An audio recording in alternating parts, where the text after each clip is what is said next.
اس مہم کی تکمیل کے 2 سال بعد میں سعودی عرب چلا گیا اور 7 سال وہاں بطور ایئرپورٹ ایڈمنسٹریٹر ملازمت کی اور اس کے بعد 7 سال سنگاپور میں سیلز ڈائریکٹر کے طور پر گزارے۔ اس تمام عرصے میں مجھے Australia, Korea, Philippines, Malaysia, Thailand, Sri Lanka, ایران، شام اور عراق جانے کا موقع ملا، اور ہر ملک اور ہر جگہ میں نے اس نسوانی عکس کو ڈھونڈا جسے دکھاتے ہوئے جادوگرنی نے کہا تھا کہ تم دونوں کئی جنموں سے ایک دوسرے کی تلاش میں ہو، لیکن وہ کہیں نظر نہ آئی، اور میں اس کی تلاش میں ناکامی سے بالکل مایوس ہو چکا تھا۔ میں 98 کے مارچ میں کراچی میں تھا کہ بالکل اچانک ہی وہ صورت مجھے نظر آئی۔ اپنے خوابوں کی تعبیر کو سامنے دیکھ کر میں ٹھٹک کر رہ گیا۔ مجھے سمجھ میں نہیں آتا تھا کہ اسے کیسے بتاؤں کہ میں اس کی تلاش میں کب سے بھٹک رہا ہوں اور کہاں کہاں اسے نہیں ڈھونڈا۔ میں نے اس کا پیچھا کیا اور چوتھے روز ہی اسے حال دل کہہ سنایا۔ چونکہ قدرت کو ہمارا ملاپ منظور تھا، اس لیے 14 روز کے اندر ہی ہماری شادی ہو گئی۔ میری بیوی کسی معمولی خاندان سے یا کم پڑھی لکھی نہیں جسے میں سڑک سے اٹھا لایا ہوں۔ چونکہ قدرت کو منظور تھا، اس لیے کوئی بھی رکاوٹ ہمارے راستے میں حائل نہ ہو سکی، اور 25 مارچ 98 کو ہم رشتہ ازدواج میں بندھ گئے۔ میری بیوی میرے خیالوں اور امیدوں سے بہت بڑھ کر میری صحیح معنوں میں رفیقہ حیات ثابت ہوئی ہے، اور میری حالت تو یہ ہے جیسے مجھے دونوں جہانوں کی خوشیاں اور مسرتیں مل گئیں۔ میرے لیے اس کے بغیر ایک پل گزارنا بھی دو بھر ہو جاتا ہے، اور ہم دونوں زندگی کی خوشیاں اور مسرتیں دونوں ہاتھوں سے سمیٹتے ہوئے جہان رنگ و بو کی لذتوں سے بہرہ ور ہو رہے ہیں۔ یہ داستان چونکہ اس مرحلے میں داخل ہو چکی ہے جہاں غیر مرئی طاقتوں کا ذکر ہے، اس لیے میں قارئین کی خدمت میں اپنی زندگی کے 2 واقعات پیش کرنا چاہتا ہوں جو آج تک میرے لیے ایک معمہ بنے ہوئے ہیں۔ 15 برس کی عمر میں میرے میٹرک پاس کرنے کے بعد میرے والد مرحوم مجھے پہلی مرتبہ لاہور لے گئے، اور ان کے ہمراہ ہی میں شاہی قلعہ دیکھنے گیا۔ شیش محل سے باہر آئیں تو سامنے گھاس اور پھولوں کا ایک قطعہ ہے۔ اس پر سے گزرتے ہوئے میں نے اپنے والد کو کہا کہ یہاں نیچے کسی بزرگ کی قبر ہے جس تک پہنچنے کے لیے 15 سیڑھیاں اترنی پڑتی ہیں۔ یقین جانیے میں پہلی مرتبہ لاہور آیا تھا اور قبر کے متعلق مجھے کسی نے کبھی نہیں بتایا تھا۔ والد مرحوم ہنسنے لگے اور بولے کہ تم پہلی مرتبہ یہاں آئے ہو، جبکہ میں نے لاہور میں FCC کالج میں تعلیم حاصل کی ہے اور ملازمت کا خاصا وقت بھی یہاں گزارا ہے۔ یہاں کوئی قبر نہیں، اور یہ محض تمہارا خیال ہے۔ جب میں نے اپنی بات پر زور دیا تو وہ قلعے میں واقع اسپیشل پولیس کے دفتر میں مجھے لے گئے جہاں ہم نے چائے پینی تھی۔ میرے والد مرحوم پولیس کے محکمے میں ایک اعلیٰ افسر تھے۔ پولیس والوں نے بھی اپنی لا علمی کا اظہار کرتے ہوئے کہا کہ وہ قلعے کے چپے چپے سے واقف ہیں، یہاں کوئی قبر نہیں۔ جب میں نے اصرار کیا تو انہوں نے قلعے کے ایک پرانے اور بوڑھے چوکیدار کو بلوایا اور اس سے قبر کے بابت دریافت کیا۔ چوکیدار پہلے کچھ ٹھٹکا، پھر بولا اس جگہ زیر زمین ایک قبر ہے، لیکن ہم نے سیڑھیوں کے داخلے پر تختے لگا کر اسے بند کیا ہوا ہے اور تختوں پر مٹی ڈال کر گھاس اگائی ہوئی ہے۔ چوکیدار کی بات سن کر سب حیران ہوئے اور چوکیدار سے کہا کہ تختے ہٹائے۔ پولیس، اور وہ بھی اسپیشل پولیس والوں کے سامنے بیچارے چوکیدار کی کیا چلتی۔ آدھے گھنٹے میں ہی ہمارے سامنے چوکیدار اور مالیوں نے تختے ہٹائے، اور چند منٹ بعد تازہ ہوا کے داخل ہونے کا انتظار کر کے ہم ٹارچوں کی روشنی میں اندر داخل ہو گئے۔ پتھروں کی بنی پوری 15 سیڑھیاں اترنے کے بعد سرنگ دائیں جانب گھومی اور سامنے ہی ایک قبر تھی جس پر ایک بوسیدہ چادر پڑی تھی۔ ماں میرے والد صاحب کے سب پولیس والے حیران تھے، لیکن مجھے یوں محسوس ہو رہا تھا جیسے میں یہاں پہلے بھی آ چکا ہوں۔ ہم سب نے فاتحہ پڑھی اور واپس آ گئے۔ دوسرا واقعہ 93 میں پیش آیا۔ میں راولپنڈی میں تھا اور دن کے 11 بجے کے قریب محسوس ہوا تھا کہ میری والدہ کسی مشکل میں گرفتار ہیں یا ہونے والی ہیں۔ گاڑی میں میرا ایک جوان عزیز میرے ہمراہ تھا۔ میں نے اسے کہا کہ وہ فوری طور پر سرگودا میں ہمارے گاؤں جائے اور میری والدہ کی خیریت سے مجھے بذریعہ فون آگاہ کرے۔ میں نے اسے گاؤں جانے پر اتنا مجبور کیا کہ سیدھے موتی محل سینما کے ساتھ ویگنوں کے اڈے پر جا کر بھیرا جانے والی ویگن پر بٹھا کر جب تک ویگن چل نہ پڑی میں وہیں رکا رہا۔ 5 گھنٹے کے سفر کے بعد وہ سر شام ہی گاؤں پہنچ گیا۔ اسی رات بالکل اچانک اور بغیر کسی سرکاری وارننگ کے دریائے جہلم میں اتنی سخت طوفانی آئی جس سے میرے گھر میں 4 فٹ سے زیادہ پانی چڑھ آیا۔ میری والدہ گھر میں اکیلی تھیں اور کام کاج کرنے والی عورتیں جا چکی تھیں۔ میری والدہ کو جو بغیر سہارے کے چل نہیں سکتی تھیں، میرا وہی عزیز اپنے کندھوں پر اٹھا کر میرے چچا کے گھر لے گیا جو بلندی پر واقع تھا، اور یوں ان کی جان بچ گئی۔ اب بھی یہ حال ہے کہ بعض بڑے اور اہم واقعات پیش آنے کا مجھے 1-2 روز پہلے ہی مبہم سا احساس پیدا ہو جاتا ہے۔ میں اسے اپنی طاقت نہیں بلکہ صرف اللہ پاک کا کرم سمجھتا ہوں، یا اس چند منٹ کے وظیفے کی تاثیر جسے میں ہوش سنبھالنے سے لے کر آج تک بلا ناغہ پڑھتا رہا ہوں۔ اگلی صبح میں دیر تک بستر پر پڑا رہا، کسل مندی کے باعث کچھ کرنے کو جی نہیں چاہتا تھا۔ نمبر 2 نے آ کر مجھ سے پوچھا کہ کب روانہ ہونا ہے۔ میں نے کہا کہ 1-2 دن بعد۔ باقی ہمراہیوں کے متعلق اس نے بتایا کہ رات کے واقعے سے وہ بھی بہت زیادہ پریشان ہیں۔ عبداللہ کے متعلق بھی علم نہیں تھا کہ گزشتہ رات جو ہوا اس کے بعد وہ اپنے لڑکے کو ہمیں آسام کی سرحد تک چھوڑنے کے لیے بھیجے گا یا نہیں۔ جادوگرنی نے مجھے لگن کے پانی میں جو کچھ دکھایا تھا اسے میرے سوا صرف عبداللہ نے دیکھا تھا۔ ان مختلف عکسوں کا مطلب اور حقیقت وہ نہیں سمجھا ہوگا کیونکہ جادوگرنی اردو بول رہی تھی اور عبداللہ کو اردو بالکل نہیں آتی تھی۔ میرے باقی ہمراہی تو عکس بھی نہ دیکھ سکے۔ ابھی ہم باتیں ہی کر رہے تھے کہ عبداللہ آن پہنچا۔ رسمی علیک سلیک کے بعد اس نے مجھ سے پوچھا کہ میں نے جادوگرنی اور اس کی بیٹی کو کیوں مارا؟ محض اس لیے کہ اس نے ہمارے گائیڈ کو اپنے جادو میں جکڑ لیا تھا۔ اگر میں انہیں نہ مارتا تو وہ مجھ پر اور میرے ساتھیوں پر بھی جادو کر سکتی تھی۔ میں نے مختصراً جواب دیا۔ لگن کے پانی سے جو تصویریں ابھری تھیں وہ کیا تھیں؟ عبداللہ نے مجھے کریت کر حقیقت جاننی چاہی۔ وہ سب محض جادو اور نظر بندی تھی، اور تصویروں کا مجھ سے یا ہماری مہم سے کوئی تعلق نہ تھا۔ میں نے پیچھا چھڑانے کی غرض سے عبداللہ کو جواباً کہا۔ عبداللہ کچھ دیر سوچتا رہا اور پھر بولا، زبان بھی تو وہ آپ کی ہی بول رہی تھی۔ اردو کے چند الفاظ جاننے سے اردو نہیں آ جاتی۔ اس کا جادو وادو کچھ نہیں تھا۔ اگر اسے اس علم پر عبور ہوتا تو اسے یہ بھی پتہ چل جانا چاہیے تھا کہ میں اسے اور اس کی بیٹی اور اپنے گائیڈ کو ہلاک کرنے والا ہوں۔ آپ لوگوں کی توہم پرستی اور ضعیف الاعتقادی کے باعث ایسے شعبدہ باز اپنے تماشے دکھا کر آپ کو بیوقوف بناتے ہیں۔ میرا یہ جواب سن کر عبداللہ بولا، صبح سے میرے گھر تو 20 لوگ آ چکے ہیں اور وہ جادوگرنی اور اس کی بیٹی کو ہلاک کرنے کے باعث آپ سے بہت ناراض ہیں۔ مجھے ان کی ناراضگی کی کوئی پرواہ نہیں۔ اگر کسی کو بہت ہی تکلیف پہنچی ہے تو وہ پولیس میں جا کر میرے خلاف رپورٹ کروا سکتا ہے، لیکن اسے یہ ضرور بتا دیں کہ میرے ہمراہی خنسا اور عمر کے آدمی ہیں اور جنرل شالگب میرا دوست ہے۔ ہم اپنے مخالفوں کو ایسے ہلاک کرتے ہیں جیسے بلی چوہے کو، اور اگر میں نے جنرل شالگب سے شکایت کر دی تو فوجی آپ کے قصبے میں وہ شامت لائیں گے کہ آپ کو جان چھڑانا مشکل ہو جائے گی۔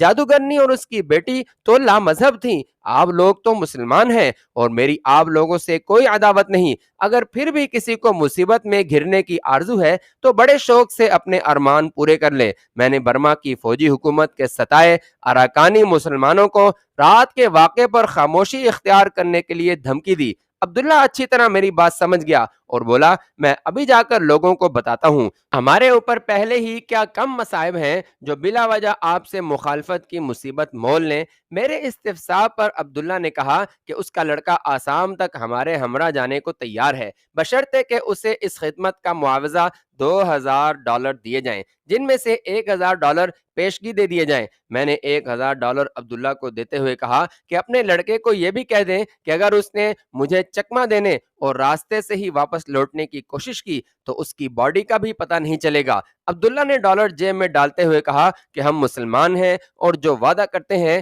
اسے پورا کرتے ہیں۔ عبداللہ کے جانے کے بعد میں نے نمبر 2 سے کہا کہ کل صبح 9 بجے ہم آئندہ سفر پر روانہ ہو جائیں گے۔ نمبر 2 کے جانے کے بعد میں پھر گزشتہ رات پانی سے ابھرنے والے عکسوں میں کھو گیا۔ جادوگرنی نے سفر کی واپسی پر ہمیں ایک کشتی کی طرف جاتے دکھایا تھا، جبکہ میرے پلان کے مطابق ہم نے اسی راستے سے واپس آنا تھا جس پر ہم جا رہے تھے، اور اس راستے میں کشتی کا سفر کہیں نہیں تھا۔ اگلی صبح ہمارا قافلہ عبداللہ کے لڑکے حمید کی رہنمائی میں روانہ ہوا۔ اب ہماری منزل پالتوا تھی اور راستے میں ہمیں دولت میں پڑاؤ کرنا تھا۔ حمید نے، جو اپنے باپ کی طرح ٹوٹی پھوٹی انگریزی بول لیتا تھا، مجھے بتایا کہ ماں سوائے چند چھوٹی ندیوں کے یہ سارا راستہ ریتلا ہے اور ہمیں پتھروں سے گزرنا ہوگا، اس لیے جیپوں کی رفتار زیادہ سے زیادہ 20 میل فی گھنٹہ ہوگی۔ یہ محض اتفاق ہی تھا کہ قصبے سے نکل کر ہمیں اسی راستے سے گزرنا پڑا جہاں جادوگرنی کی کٹیا تھی۔ میں نے حتی الامکان کٹیا سے فاصلہ رکھ کر جیپ گزاری۔ کٹیا کے باہر ناشوں کی جگہ پر چند گدھ بیٹھے سوختہ ناشوں کو کرید رہے تھے۔ میں نے لاؤسیوں کی سب مشین گن سے ان پر چند راؤنڈ فائر کیے۔ گدھ گولیوں کی آواز سے چند ہمیں ادھر ادھر ہو کر پھر وہیں جمع ہو گئے۔ میں نے یہ فائر اپنے ہمراہیوں کو حوصلہ دینے اور اس رات کے واقعے کو محض ایک حادثہ سمجھنے کے لیے کیے تھے۔ ان پر کچھ اثر ہوا یا نہیں، لیکن میری حالت یہ تھی کہ آئندہ چند روز تک ایک لمحے کے لیے بھی میں اس واقعے کو اپنے ذہن سے نہ نکال سکا۔ دالت میں پڑاؤ کے دوران میرے ہمراہی دو تھائی مقامی بنی ہوئی شراب پی کر نشے میں ایک دوسرے سے الجھ پڑے۔ بات یہاں تک بڑھ گئی کہ ایک نے دوسرے کو ہلاک کر دیا۔ مارنے والے کو میرے پاس لایا گیا۔ اصولاً تو مجھے اس وقت اسے سزا دینی چاہیے تھی، لیکن میں پہلے ہی اپنے کئی ہمراہیوں سے ہاتھ دھو بیٹھا تھا اور ان میں اب مزید کمی کی گنجائش نہ تھی۔ مرنے اور مارنے والے دونوں خنسا کے آدمی تھے، لہذا میں نے سزا کا فیصلہ بھی خنسا پر چھوڑ دیا۔ علاوہ ازیں مارنے والا جیپ کا ڈرائیور تھا، لہٰذا اسے سزا دینے کا مطلب تھا کہ ہمیں ایک جیپ بھی یہیں چھوڑنی پڑے گی۔ میں نے اس سے اسلحہ لے لیا اور کہا کہ اگر اس نے بھاگنے کی کوشش کی تو اسے گولی مار دی جائے گی۔ مجھے یہ بھی معلوم ہوا کہ شراب کے نشے میں مرنے والے تھائی نے اسے بلا وجہ ایسی اشتعال انگیز باتیں کی تھیں جنہیں کوئی بھی ہوش و حواس میں رہتے ہوئے بھی برداشت نہ کر سکتا تھا۔ وہ تو پھر بھی نشے کے باعث ہوش میں نہ تھا۔ ہر روز مسلسل 14-15 گھنٹے سفر کرتے ہوئے 5ویں دن سپہر کو ہم پالتوا پہنچے۔ عبداللہ کے کچھ عزیز یہاں رہتے تھے۔ حمید انہیں ملنے چلا گیا۔ واپسی پر اس کے ہمراہ دو ادھیڑ عمر کے آدمی آئے۔ انہوں نے مجھے اور میرے ہمراہیوں کو رات کے کھانے کی دعوت دی اور دوران گفتگو جب انہیں ہماری منزل کا پتہ چلا تو ان میں سے ایک ہمارے ہمراہ رانگا ماٹی جانے کو تیار ہو گیا، بشرطے کہ میں اسے بھی $1000 دوں۔ اس نے بتایا کہ کالا دان، جہاں کیسر اور اس کے ساتھیوں نے مجھ سے ملنا تھا، سے آگے میزولینڈ اور بنگلہ دیش کے پہاڑی سلسلے سے گزرنے کا اسے کئی بار موقع ملا ہے اور وہ نہ صرف راستے سے بخوبی واقف ہے بلکہ مورنگ اور مک قبیلے کے سرداروں سے بھی مل چکا ہے۔ پہاڑی سلسلے کے اوپر سے رانگا ماٹی جاتے ہوئے ہم کو لازماً ان دو قبائل کے بیچ سے گزرنا تھا۔ مجھے ایک ایسے ہی گائیڈ کی ضرورت تھی، اس لیے میں نے اس کی آفر قبول کرتے ہوئے اسے $500 پیشگی دے دیے۔ ہمارا اگلا دن تیاری میں صرف ہوا اور تیسرے روز صبح ہم اپنے آئندہ سفر پر روانہ ہو گئے اور حمید کا عزیز شمس اب ہمارا گائیڈ تھا، اس لیے میں نے اسے اپنی جیپ میں بٹھا لیا جو ہمارے کاروان میں سب سے آگے تھی اور اپنے نمبر 2 کو سب سے پچھلی جیپ پر بھیج دیا اور اسے ہدایت کی کہ قاتل تھائی پر نظر رکھے اور اگر وہ بھاگنے یا ادھر ادھر ہونے کی حماقت کرے تو وارننگ دے کر گولی مار دے۔ میں نے یہ وارننگ دے کر مارنے کا فیصلہ اس لیے کیا تھا کہ مجھ اکیلے کی تو خیر بات نہ تھی، لیکن رانگا ماٹی سے کامیابی سے لوٹنے پر میرے ہمراہ راجا کی بیوی، بیٹا اور جواہرات ہونے تھے۔ دولت کا لالچ بڑے بڑے متقیوں کو بہکا دیتا ہے اور میرے ہمراہی تو سمگلروں کے گروہ کے آدمی تھے جن کا کام ہی اچھے بھلے آدمیوں کو منشیات کی لعنت لگا کر سیدھا زندہ درگور کرنا تھا۔ ایسے لوگوں سے خیر کی توقع رکھنا حماقت ہے، صرف گولیوں کا خوف ہی انہیں سیدھا رکھ سکتا تھا۔ سفر کے آغاز سے ہی میں نے یہ خوف ان پر طاری کر دیا تھا۔ ان کے چند آدمیوں کو ہلاک کرنے کے باعث وہ اب میرے تمام احکام بلا چوں چرا بجا لاتے تھے، لیکن وقت گزرنے کے ساتھ ساتھ یہ خوف بتدریج کم ہو سکتا تھا۔ آپ اسے میری خود غرضی کہیں یا کچھ اور، لیکن میں نے اپنے دل میں یہ فیصلہ کر لیا تھا کہ کالا دان میں کیسر اور اس کے ساتھیوں کو ملنے کے بعد میں ان تھائیوں میں سے ایک آدھ کو ضرور ٹھکانے لگا دوں گا تاکہ ان پر موت کی دہشت طاری رہے۔ 3 دن کے جان لیوا سفر کے بعد ہم راستے میں بادوپی میں رات بسر کر کے لنگ ننگو غروب آفتاب کے وقت پہنچے۔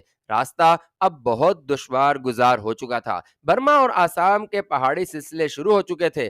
اب کالا دان ہمارے شمال مغرب میں تقریباً 120 میل کے فاصلے پر تھا۔ شمس نے مجھے بتایا کہ اگر ہم کسی طرح انتہائی دشوار راستے کو عبور کر کے کالا دان پہنچ بھی گئے تو بھی ہمیں اپنی جیپیں دیموگری میں چھوڑنی پڑیں گی اور آئندہ سفر خچروں اور پیدل طے کرنا پڑے گا۔ کراچی میں اس مہم پر روانگی سے پہلے ہی مجھے دوران سفر پیش آنے والی مشکلات اور دشواریوں کا بخوبی علم ہو چکا تھا۔ راجہ تریدیو نے مجھے اس ناممکن العمل مہم میں بھیج کر اپنے تئیں بہت ہی کم رسک لیا تھا اور رشوت کے پیسوں سے مہم کے اخراجات پورے کر کے اپنی بیوی اور چھوٹے لڑکے کو محض اس لیے بلوا لیا تھا کہ اس کی بیوی کے ذریعے جواہرات بھی آ جائیں۔ بنگلہ دیش یا اپنے قبیلے میں وہ زندگی بھر جا نہیں سکتا تھا۔ اس کا مقصد صرف جواہرات کا حصول تھا، ورنہ اپنی رانی اور بیٹے سے اسے کوئی لگاؤ نہ تھا۔ وہ تو پاکستان میں ایک فرانسیسی عورت کے چنگل میں اس بری طرح گرفتار تھا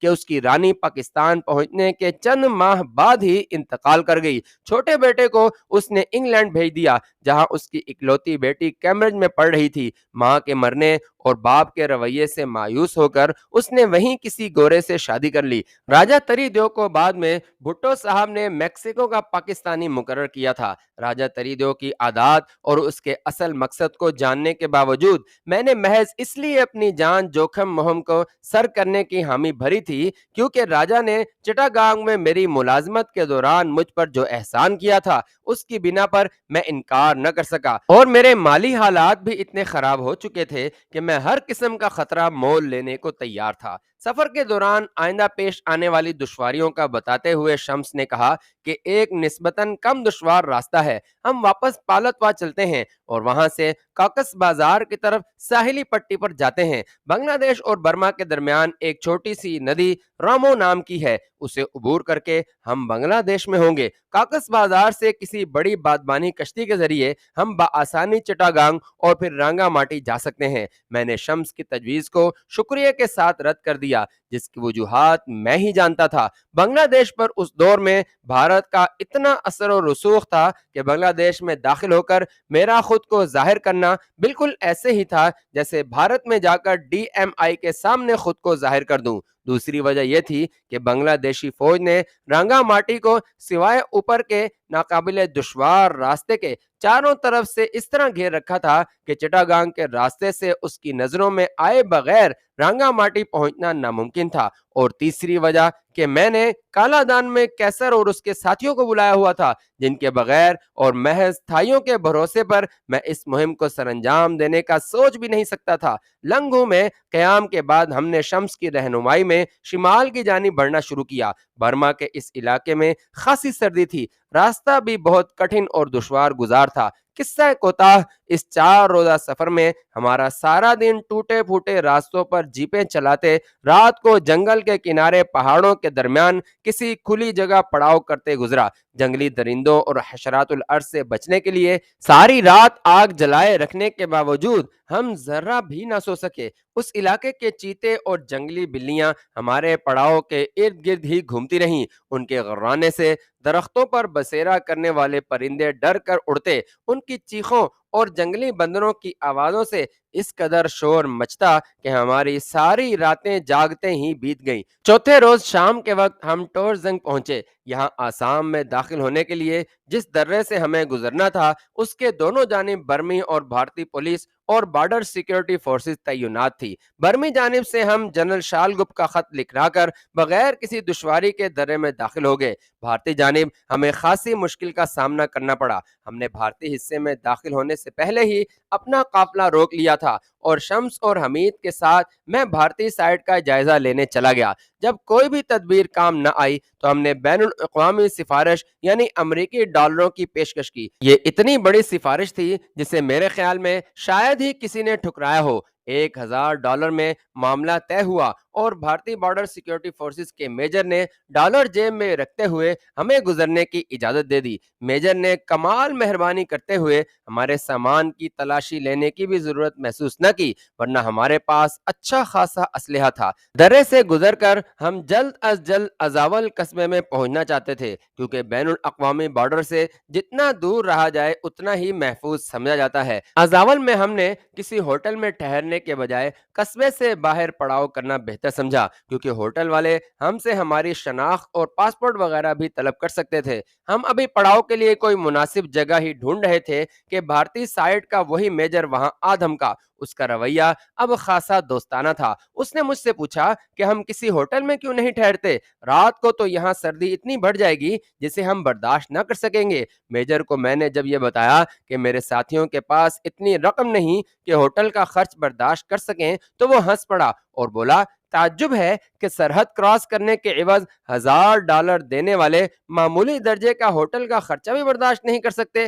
اصل بات کیوں نہیں بتاتے کہ تمہارے اور تمہارے ساتھیوں کے پاس سفری کاغذات نہیں ہیں اور اسی لیے تم ہوٹل میں جانے سے کتراتے ہو؟ مجھے مزید ڈالر دو تو بغیر کاغذات کے تم سب کے لیے ہوٹل میں قیام کا بندوبست کر دوں گا، اور اگر میں کہوں کہ ہمارے پاس واقعی مزید ڈالر نہیں ہے تو؟ میں نے سوال کیا تو میجر بولا، پھر میں تمہارے سارے سامان کی تلاشی لوں گا۔ تم سب یقیناً کسی غیر قانونی کام یا بھارت میں دہشت گردی کرنے کے ارادے لے کر یہاں آئے ہو۔ میں میجر کی نیت بھانپ چکا تھا اور اب گفتگو سے اسے رام کرنے کی کوشش کرنا بیکار تھا۔ میجر اپنی جیپ میں اکیلا آیا تھا۔ میں نے اسے کہا کہ ہم نہ تو دہشت گردی کے لیے بھارت آئے ہیں اور نہ ہی کسی غیر قانونی کام کے لیے۔ ہمارے پاس جتنا روپیہ بھی ہے ہم اسے دینے کے لیے تیار ہیں۔ وہ صرف 5 منٹ انتظار کرے، میں اپنے ایک ساتھی سے روپیہ لے کر آتا ہوں۔ یہ کہہ کر میں اپنے نمبر 2 کے پاس چلا گیا جو سامنے ہی کھڑا تھا اور سرگوشی میں اسے اپنا پلان سمجھایا اور نوٹوں کی ایک گڈی